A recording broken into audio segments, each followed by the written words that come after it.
Iniziamo questa ultima parte del concerto con un omaggio alla Madonna in onore del luogo in cui ci troviamo a cantare.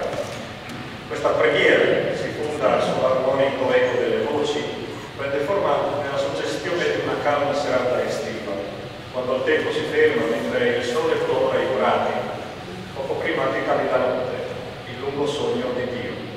Di Bevi De Manzi, Maria Lassù.